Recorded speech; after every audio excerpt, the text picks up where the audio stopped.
When at GOA we say background checks are an infringement on the Second Amendment, it really makes anti-gun people upset. But that's the cold hard truth. Background checks treat the Second Amendment like a second-class right.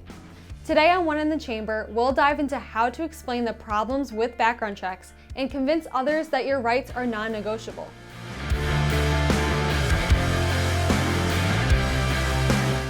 Let's start off by talking about what a background check is as it relates to firearms. To do that, we'll need to talk about the introduction of the wonderful ATF Form 4473, also known as the Firearms Transaction Record. In 1968, in the wake of assassinations of JFK, RFK, and Martin Luther King Jr., Congress passed the Gun Control Act into law. The 1968 GCA did three major things. It prohibited interstate traffic in firearms and ammunition. It prohibited the importation of firearms not federally certified as sporting weapons. And finally, it denied firearms to specific people such as felons, minors, and the mentally ill by introducing the Form 4473. The Gun Control Act mandated that when individuals purchase a firearm from a dealer, that they fill out this form.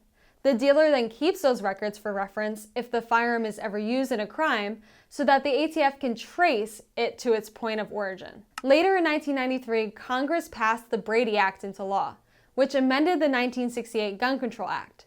This amendment expanded the list of people who were prohibited from purchasing firearms and established the National Instant Criminal Background Check System, also known as NICS. This is, in essence, the system that we have today. If you purchase a firearm from a dealer, you fill out an ATF Form 4473. The dealer then submits your information to the NICS system, and when you pass, you're able to take the firearm home with you, provided that your state does not have an additional unconstitutional waiting period. However, private parties living in the same state can sell firearms to one another without a background check under federal law. Some states prohibit this, but the majority of states in the US say private sales are completely legal, as they should be. So what are these universal background checks that anti-gun politicians are always going on and on about? Universal background checks. Universal background checks. Universal background checks. Universal background check. Universal background check. A universal background check for anyone trying to buy a gun. We need universal background checks. We know that they will work. Universal background check. Universal background checks would require that all firearms purchases, sales, or transfers are made on paper with use of a 4473, a NICS check, and be facilitated by a licensed firearm dealer. These universal background checks target private sales made from residents of the same state, while gun control advocates point to background checks as being crucial to stopping violent crime. There's not much evidence of that. Some of the most violent places in the United States already have a ton of gun control laws on the books, including universal background checks. Somehow, criminals still manage to get their hands on firearms. On top of that, universal background checks are almost completely unenforceable without a national registry of firearms, which is currently illegal under federal law, even though we know the ATF maintains one already using out-of-business records from FFLs. Without knowing exactly who currently has what firearm, it's impossible for the ATF or local police to enforce the law. But advocates of gun control know this. Their goal is complete civilian disarmament. A failing universal background check system creates a reason for a national firearm registry, which, as history has shown, always precedes confiscation. Okay, so now you know what background checks and universal background checks are. Why are they unconstitutional? Well, first off, forcing law-abiding citizens to get permission to exercise a constitutionally protected right can result in harmful delays and even death. Consider Carol Brown of New Jersey, who tried to get a gun for protection.